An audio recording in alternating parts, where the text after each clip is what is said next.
texto base de Filipenses capítulo 3, versículos 13 e 14. Diz assim: irmãos, não penso que eu mesmo já o tenha alcançado, mas uma coisa faço, esquecendo-me das coisas que ficaram para trás e avançando para as que estão adiante, prossigo para o alvo, a fim de ganhar o prêmio do chamado celestial de Deus em Cristo Jesus.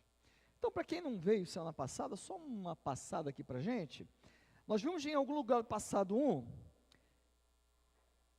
que estar preso ao passado impede a gente de experimentar o presente que Deus tem para a nossa vida e, consequentemente, nos impede de experimentar o futuro que Ele tem para a nossa vida. Nós vimos a relação no nosso casamento, nas amizades, na maneira como pensamos, na maneira como agimos. A gente viu isso em nossas vidas espirituais. Pessoas presas ao passado, que são impedidas de seguirem adiante, de virarem a página. Pessoas que ficam suas vidas paradas. E aí a gente pegou o caso, do filme, em algum lugar do passado, lá de Christopher Reeve, que foi o ator que interpretou o papel de Richard Collier, que era aquele homem que se apaixona por aquela mulher, que viveu no passado, e que, portanto, não tinha como ele fazer nada, mas, na verdade, ele estava fugindo da realidade dele, preso em algum lugar do passado. Nós falamos bastante sobre o caso de pessoas que ficam impedidas de seguir adiante porque estão aprisionadas em suas velhas práticas religiosas. Nós vimos que o apóstolo Paulo, ele dizia que ele tinha motivos para mais do que qualquer um, de viver uma religião, a religião dele. E ele vai falar, que ele tinha uma religião que era considerada a melhor, mas que ele largou tudo por causa de Cristo. E aí, Filipenses 3, versículo 4 fala: e, embora eu mesmo tivesse razões para ter tal confiança, quer dizer, confiar na religião dele. Se alguém pensa que tem razões para confiar na carne, eu ainda mais. E ele explica por que ele tinha condições de confiar nas religiões, na religião dele, mas que ele deixou tudo aquilo para seguir a Cristo. A gente terminou dizendo que para seguir adiante é necessário ir esquecendo do que se fica para trás. Para seguir adiante, eu preciso sair do passado, daquilo que já passou, e contemplar o presente confiado que Deus tem um futuro que é sensacional para a nossa vida. E aí entra a fé. E aí nós terminamos com a seguinte pergunta, Como? Como que eu posso esquecer do que ficou para trás e que tanto me impede de seguir adiante? A gente ficou com essa pergunta. E vocês estão com essa pergunta desde a semana passada. Como que a gente enfrenta isso? Tudo bem, pastor. Já entendi que é preciso ir adiante. Já entendi que é preciso esquecer o passado. Certas coisas na nossa vida é preciso que eu vença. Mas como que eu faço isso? Tudo bem que você entendeu isso aí. Mas o apóstolo Paulo lhe dá a chave de como fazer isso. Lá no versículo 3, um pouquinho antes. Filipenses capítulo 3, versículo 3, ele fala assim: pois nós é que somos circuncisão, nós que adoramos pelo Espírito de Deus, que nos gloriamos em Cristo Jesus, e não temos confiança alguma na carne. Esse versículo aqui, ele resumiu tudo e falou tudo que era necessário, de como que a gente faz para esquecer. Mas vamos avançar um pouquinho e explicar melhor isso aqui. O apóstolo Paulo, ele está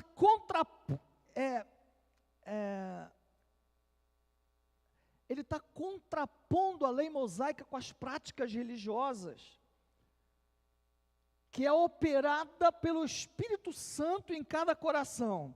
Aliás, é interessante o Moisés falar isso aqui, porque,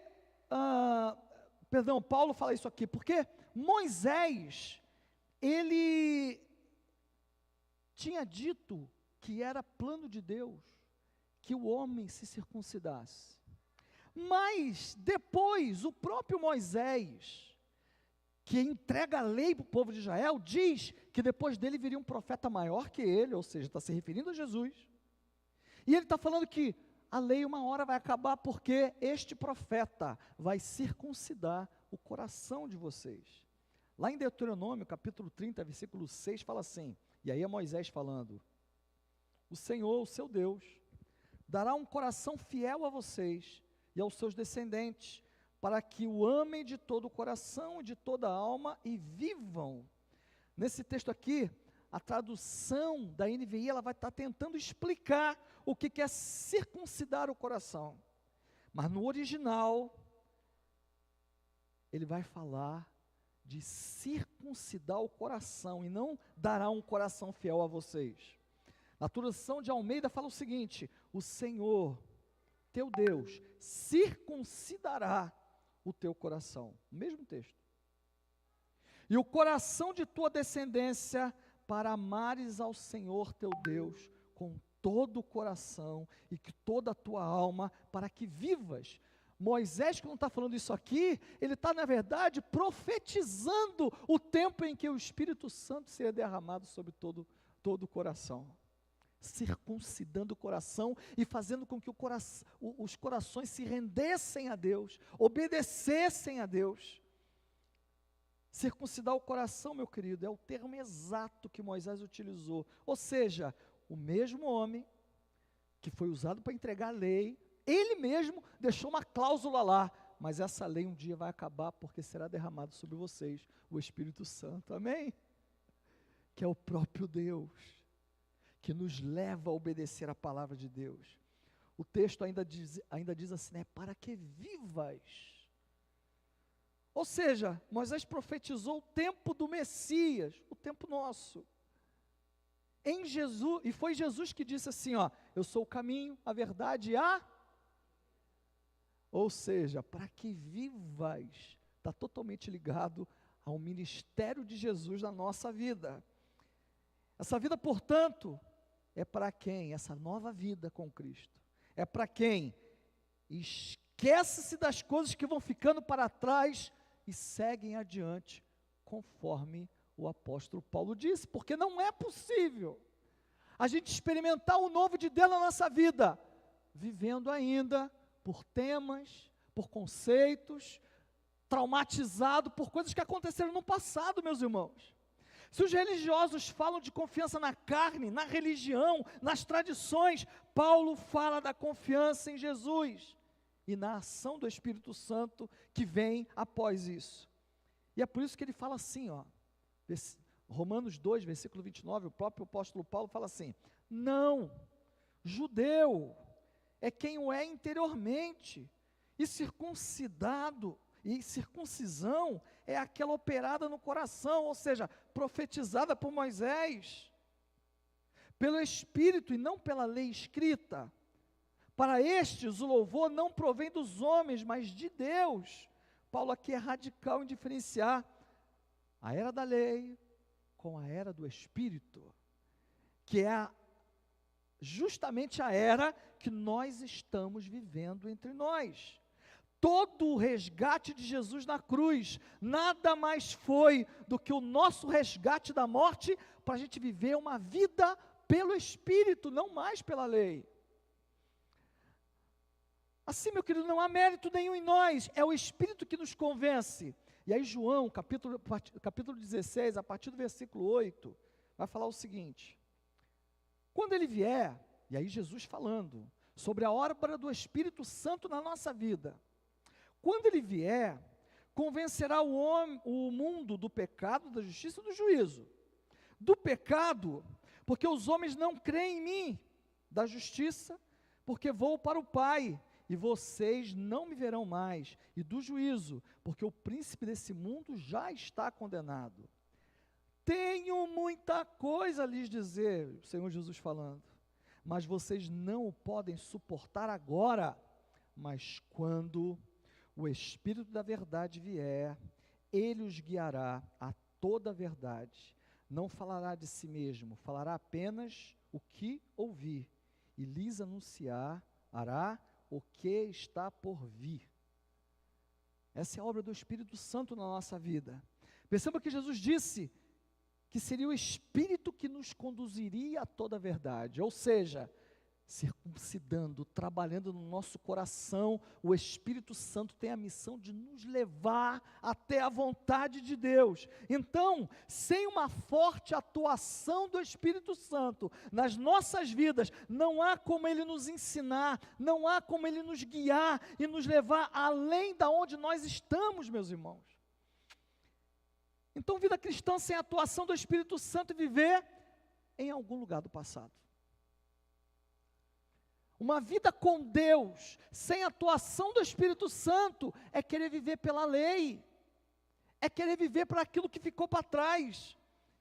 E é com esse pensamento em mente que o apóstolo Paulo vai escrever, Efésios 5, versículo 17 e 18, ele vai falar: portanto, não sejam insensatos, mas procurem compreender qual é a vontade do Senhor.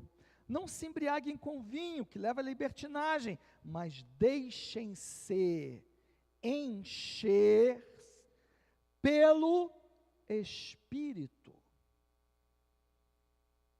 Porque o desejo do Senhor é que cada um de nós seja cheio do Espírito. Isso foi ministrado aqui na ministração, não sei se você percebeu. Isso foi falado, isso foi cantado. Sem sermos cheios do Espírito Santo, não tem como a gente viver os planos de Deus na nossa vida. E por que nós temos que nos deixar encher pelo Espírito? Porque é este mesmo Espírito que nos conduz à vontade de Deus em nossas vidas. É esse mesmo Espírito que opera em nós essa parceria para andarmos em sintonia com a vontade de Deus. Muitos aceitam a Cristo, meus irmãos.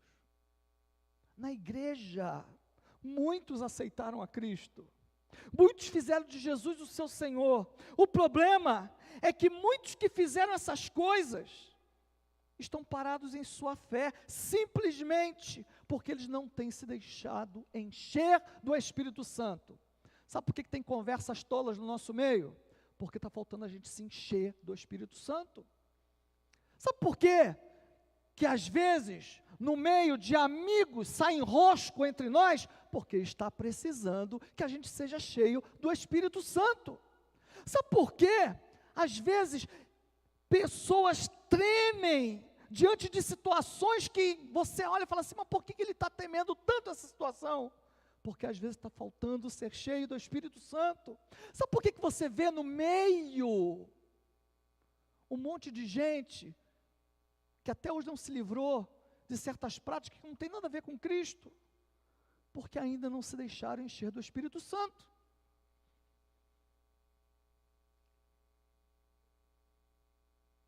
Meu irmão, preste atenção. Jesus cheio do Espírito Santo, se você ler Lucas, Lucas gosta muito dessa expressão, cheio do Espírito Santo.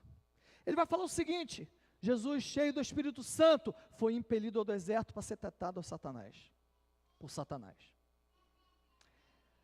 Você tem a expressão em Atos: Estevão, cheio do Espírito Santo, foi apedrejado, e enquanto estava sendo apedrejado, orou ao Senhor e falou: perdoa, porque eles não sabem o que eles estão fazendo. A mesma oração de Jesus, que estava cheio do Espírito Santo. Pedro, cheio do Espírito Santo, estava subindo ao templo para adorar, e tinha um aleijado parado nas escadarias do templo, e ele olha para aquele homem, pega na mão dele e fala assim, eu não tenho prata nem ouro para te dar, mas o que eu tenho eu te dou, levanta e anda em nome do Senhor. E vocês vão ver que sempre antes dessas coisas acontecerem, você tem a expressão, tanto em Lucas como em Atos, falando, cheio do Espírito Santo. Essas são algumas coisas que acontecem quando nós estamos cheios do Espírito Santo. Entenda uma coisa, meu irmão, o quanto você estiver cheio do Espírito Santo hoje, determinará a maneira como você enfrentará os seus problemas amanhã. Os cristãos ficam vivendo no passado, mas preocupados com o futuro.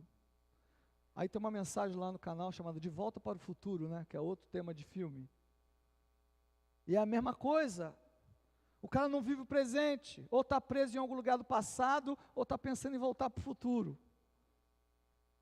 O ser humano tem um problema com o tempo, porque o ser humano, ele vive em algum lugar do passado, preocupado com o que vai acontecer no futuro, mas ele despreza o presente. E que a Kátia, compartilhando alguma coisa da palavra ou alguma coisa do louvor essa semana nas redes sociais, vocês sabem o trabalho maravilhoso que a Kátia tem feito.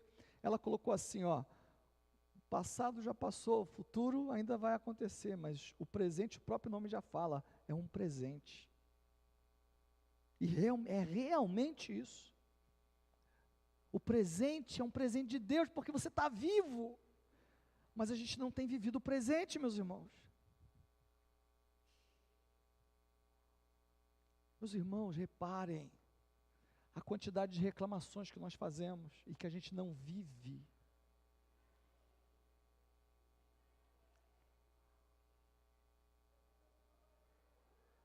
Quer ver uma coisa?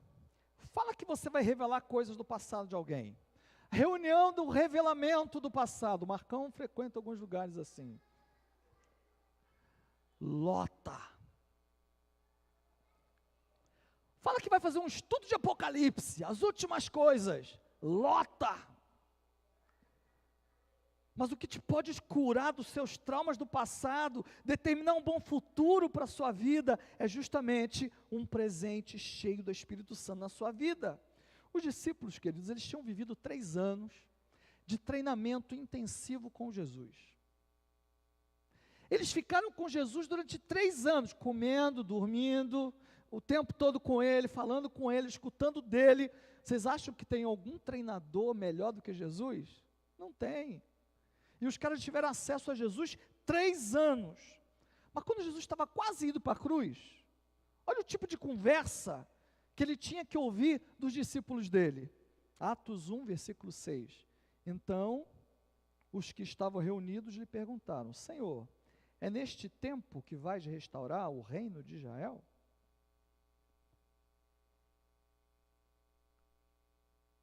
Olha a preocupação futura que os discípulos estavam tendo. A preocupação futura deles era tão grande, que eles não estavam enxergando aquilo que estava acontecendo dos maior, que era a ressurreição de Cristo, que era o próprio Deus habitando e conversando com eles, o Deus que se fez carne habitou entre eles, morreu, ressuscitou e estava ali com eles, e eles estavam preocupados com o conceito do passado que eles tinham a respeito do que os judeus entendiam que seria o Messias, que impedia eles de experimentar aquilo que Jesus tinha. Uma prisão em paradigmas do passado, visões do passado. Tem um monte de gente sendo impedida de experimentar coisas novas de Deus, justamente porque ele está preso com a visão do passado. Ele não consegue contemplar aquilo de bênção que está acontecendo hoje. Sabe o que o Senhor Jesus respondeu para eles, quando eles fizeram essa pergunta? Atos 1, versículo 7. Ele lhes respondeu: não lhes compete saber os tempos ou as datas que o Pai estabeleceu pela sua própria vontade. O que vocês estão preocupados com o tempo? Se vocês têm o presente para se encherem do Espírito, o que vocês estão preocupados com o passado? Se eu tenho algo novo para vocês, meu querido cristão, não é chamado para ficar preso em algum lugar do passado, também não tem que se preocupar com o futuro. O cristão é alguém que foi liberto dos tempos para apenas crer, depositar sua fé em Cristo, que é o Senhor dos tempos. E a chave para essa libertação é aquilo que foi dito: ser cheio do Espírito Santo. E aí você vê o Senhor Jesus ainda respondendo a eles, falando o seguinte, ó: mas receberão poder quando vocês, e serão minhas testemunhas em Jerusalém, em toda a Judéia e Samaria e até os confins da terra. Alguém cheio do Espírito Santo é alguém capacitado pelo próprio Deus para cumprir a sua missão no presente. Sabe por que tem um monte de gente que não tem cumprido a missão? Porque não se deixou se encher pelo Espírito. Sabe por que tem um monte de cristão que ainda não está frutificando, mas que quando pelo tempo deveria estar frutificando, é porque ainda não se encheu do Espírito. Porque, meu querido, estar curado de seu passado é estar confiante e estar confiando no futuro só é possível para aquele que confiou no Senhor Jesus. O cristão precisa compreender que há uma diferença entre ser, e aí eu quero deixar muito claro isso para os irmãos, a diferença entre ser selado no Espírito e ser cheio do Espírito. São coisas diferentes e que tem uma confusão muito grande no meio evangélico sobre isso. Alguns vão dizer que você só tem o Espírito Santo se você fala línguas, se você faz isso ou aquilo, se você não é. Outros vão dizer que você tem o Espírito Santo, mas você não precisa de nada disso. Mas ambos confundem o que é ser selado com o que é ser cheio. São coisas completamente diferentes. Quando você recebe Jesus na sua vida, o Espírito Santo vem e te sela. Isso é ser selado. Te marca. Este é meu, é salvo. Este aqui não passará pela morte, mas já passou da morte para a vida. Este tem a vida eterna, porque eu selei. É como o rei, aqui é como se fosse o rei que botava o anel dele e selava. É como o dono do gado que passa o ferro e queima. Isso é ser selado. Efésios capítulo 1, versículos 13 e 14, vai falar sobre isso, vai falar assim, nele, quando vocês ouviram e creram na palavra da verdade, o Evangelho os salvou, vocês foram então selados com o Espírito Santo da promessa, que é a garantia da nossa herança, até a redenção daqueles que pertencem a Deus, para o louvor da sua glória. Nós ouvimos, nós cremos, e por isso fomos selados. O Espírito Santo é a garantia da nossa herança. Não tem como você ter a salvação se você não foi selado pelo Espírito. Portanto, aceitou a Cristo, foi selado, esse é meu. Mas a partir do momento que você é selado, é como se você fosse uma embalagem, sabe? Passou pela máquina, o Senhor botou o rótulo dele, mas agora precisa encher essa embalagem. Agora precisa encher aquilo ali. Por quê? Porque é o processo de encher que vai dar conteúdo para aquela pessoa poder servir. Por que você faz? Imagina você entrar no mercado, você tem lá, chega na parte de feijão, está lá escrito, feijão preto, feijão branco, feijão marronzinho, feijão grande, feijão pequeno, feijão não sei o quê, com um monte de sacos vazios. Você vai comprar aquilo ali? Vai te servir para alguma coisa? A mesma coisa, cristão selado, que não foi cheio, ele não serve para nada. Meu querido, ser selado é dizer que nós temos um Senhor, um dono, é dizer que nós pertencemos a alguém, é carregar a marca de um proprietário nas nossas vidas.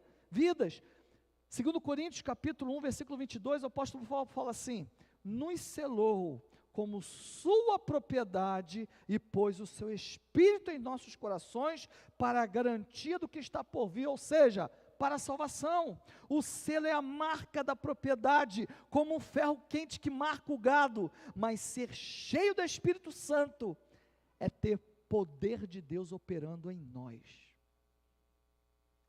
E foi disso que Jesus falou quando disse que do seu interior fluirão rios de águas vivas, amém? Meus irmãos, presta atenção, não está aqui na mensagem, mas para o irmão entender. Quando você vai para Apocalipse, diz que tem um rio que passa, que sai do trono do Senhor e passa e divide a cidade em duas, e na beira desse rio tem a árvore da vida, que foi a mesma árvore que tinha lá do Éden, ok? E que as folhas dessa árvore servem para a cura das nações, e que dá a vida eterna, e que você se alimenta dessa árvore para que você tenha a vida eterna, e que este rio que sai na verdade, representação do Espírito Santo.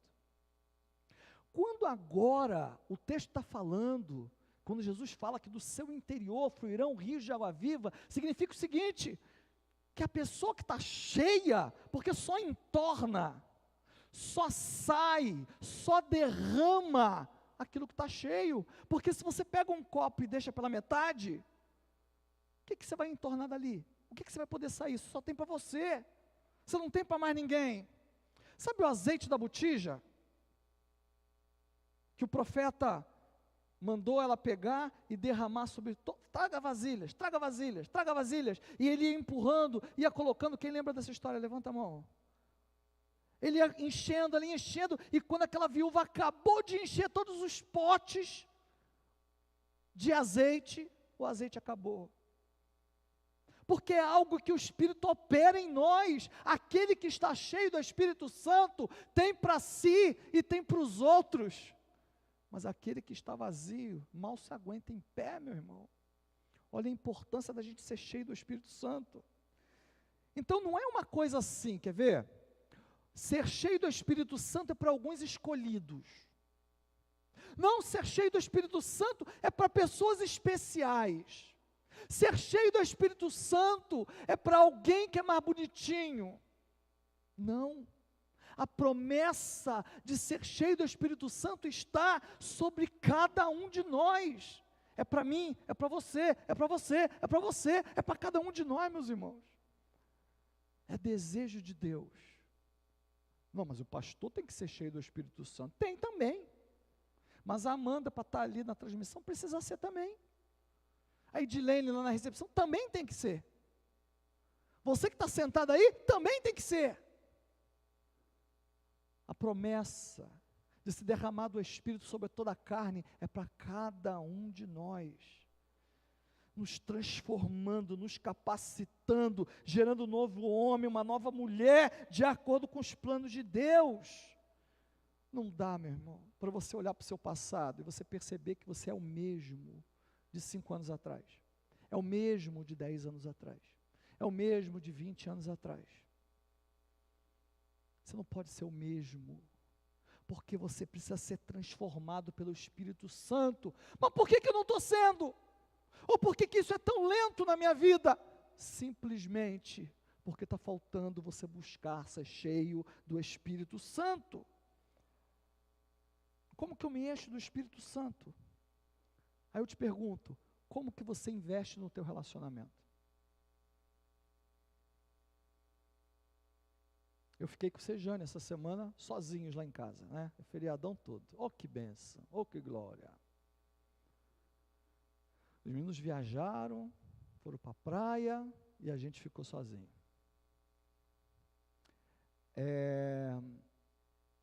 Foi um tempo de comunhão, foi um tempo de conversa, foi um tempo de estarmos juntos. Não saiu uma briga, oh que glória, oh que bênção. Como que você investe no relacionamento com o seu filho? Você acha que colocar comida na sua mesa é investir no seu relacionamento com o teu filho? Você acha que passar a roupa dele e deixar prontinho é investir no relacionamento com o teu filho? Você acha que chegar em casa cansado, ir para frente da televisão e ficar lá mexendo no celular, sei lá, é investir em relacionamento? Meu querido, quando você precisa aprofundar o relacionamento com alguém, você precisa estar com esse alguém, conversar com este alguém, trocar com este alguém, aprofundar. Você precisa investir tempo. Não existe relacionamento sem investimento de tempo. Por isso que eu não creio em cristão que pode vir à igreja e não vem. A maioria deles, no meu tempo de ministério, que começa a deixar de vir, começa daqui a pouco está fora. Aí depois só vem os outros irmãos perguntam, mas por que fulano não vem mais? Porque esfriou, porque não tem relacionamento com Deus, porque não venha me dizer, não estou dizendo aqueles que têm um motivo. Por exemplo, a Amada e o Jadel, eles têm um motivo para não estarem aqui conosco. Mas olha agora online, você vai ver que ela está lá cultuando ao Senhor. Ela faz questão. Olha lá no exército de oração, você vai ver. Entra lá no relógio, você vai ver que ela está lá. Porque, meu irmão, preste atenção, não existe a possibilidade de eu dizer que eu estou me relacionando com Deus se nem na igreja eu vou. Vem falar para mim que aquele que não ora na igreja, ora em casa. Para com isso. Às vezes o louvor está aqui, a coisa mais linda, eu nem olho para o lado, eu nem olho para trás, para não ter o desprazer de ver alguém igual um pau, um poste, olhando para a cara dos outros, sem saber o que está acontecendo. Você quer me ver desespero, está no meio do louvor, alguém está com o celular na mão. Não vem falar para mim que ora em casa e que busca a Deus e que louva ao Senhor em casa, porque tem na casa dele, faz isso. Está faltando se encher do Espírito. Por isso que você vem na igreja, meu irmão. Por isso que você ora. Por isso que você lê a Bíblia. Por isso que você jejua.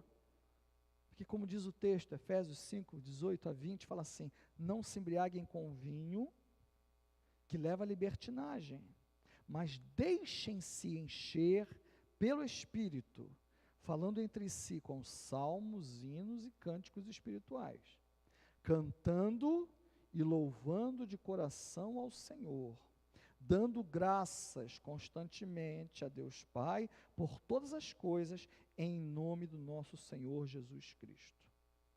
Para concluir, eu quero encerrar hoje com esses versículos que eu falei apenas. Eu espero que você tenha entendido a importância de ser cheio do Espírito na sua vida, para que você seja resgatado de algum lugar do passado, para que haja cura dentro de você, de conversas que você teve, de palavras que você teve, de situações que você teve. Tem que ser cheio.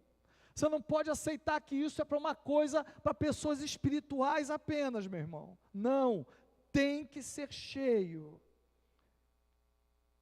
Semana que vem eu vou fazer a última mensagem dessa série, em algum lugar do passado. Mas hoje eu quero te convidar, meu irmão, a todos vocês, para que vocês participem. Vocês podem começar participando do relógio de oração, participando do jejum, indo a um PGM essa semana, buscando ter este relacionamento com Deus, que vai te ajudar a ser cheio do Espírito Santo. Amém? Investindo tempo com esse Deus, o Espírito Santo. Você já vai estar dando um passo fenomenal no sentido de ser cheio do Espírito Santo, para que você seja resgatado de algum lugar do seu passado espiritual, um lugar que tem te impedido de conhecer as bênçãos de Deus hoje na sua vida. Semana que vem a gente vai terminar falando um pouquinho sobre isso, mas hoje nós queremos orar ao Senhor. Nós vamos continuar orando para que Ele nos resgate do passado que muitas vezes nos prende. Talvez você não entendeu muita coisa que foi falado aqui, porque talvez você não assistiu a primeira. Eu te aconselho você a entrar lá no canal e assistir a primeira, e você vai estar